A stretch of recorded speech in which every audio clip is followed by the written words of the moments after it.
Irene nak sharekan rutin apa yang Irene buat setiap malam dengan anak-anak Irene, okey?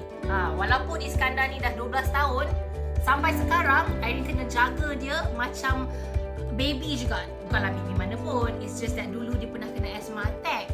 Okay, so doktor cakap chest dia kena always keep warm and everything. So Irene guna cough and cold daripada Honey and Olive Baby, diformulasikan oleh Dr. Mariam Aziz sendiri. Okay, jom. Apa Irene buat? Irene rub dekat chest dia.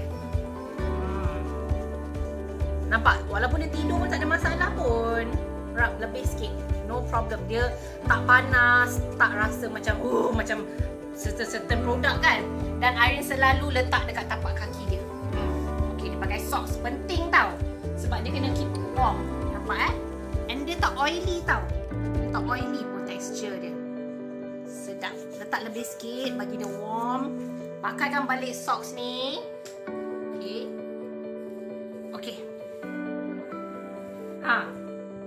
Make sure kita jaga anak kita with extra care. Mana nak dapat Honey and Olive Baby ni? Dapatkan sekarang dengan kami.